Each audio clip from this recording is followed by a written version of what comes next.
नक्कीच निमा आयोजित निमा इंडेक्स 2024 याची यशस्वीता पूर्ण जी सांगता झालेली आहे आणि त्याच्या उद्घाटनाच्या दिवशीच आपण HLचे CEO यांना आमंत्रित केलेलं होतं आणि त्यांना आदरपूर्वक विनंती केली होती की भविष्यातली HLची होणारी प्रत्येक गुंतवणूक ही नाशिकला येण्यासाठी आपण आग्रही राहा आणि तशी मागणी आपण निमाच्या वतीने केली आणि त्याला अतिशय सकारात्मक प्रतिसाद देत त्यांनी सुद्धा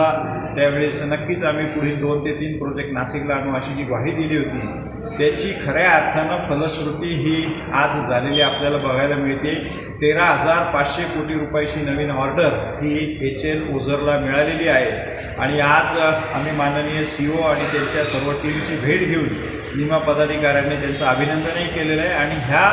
कामामधून जास्तीत जास्त वाटा इथल्या स्थानिक उद्योजकांना, लघु मध्यम उद्योगांना आणि काही प्रमाणात मोठ्या उद्योगांना सुद्धा कसा मिळेल याचा प्रयत्न करावा, इथे जास्तीत जास्त वेंडर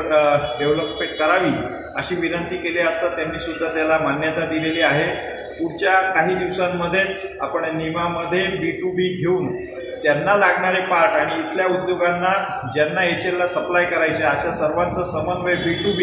हे प्रत्येक महिन्याला होणार आहे आणि त्याचा शुभारंभाच्या सत्राचं उद्घाटन हे माननीय CEOंनी इथे येऊन करण्याचं आम्हाला नक्की केलेलं आहे। तर येणाऱ्या काळामध्ये हा नाशिकला एक मोठा बूस्टर डोस ठरेल अशी आम्हाला खात्री आहे आणि निमा इंडेक्समधल्या यशस्वीतेचा पहिला टप्पा पार केल्याचा अतिशय मनस्वी आनंद आज सर्व आमच्या टीमला झालेला आहे आणि पुढील काळामध्ये सुद्धा अशा नवीन गुंतवणुकीच्या ज्या घोषणा आहेत त्या नाशिकला होऊन नाशिकच्या उद्योग जगतामध्ये एक चैतन्य निर्माण होईल अशी मला खात्री आहे। मी निमाच्या सर्व पदाधिकाऱ्यांचं, शासनाचं मनपूर्वक अभिनंदन करतो, आभार मानतो आणि येणाऱ्या काळामध्ये सर्व उद्योजकांना याची संधी मिळेल याची खात्री बाळगतो। धन्यवाद।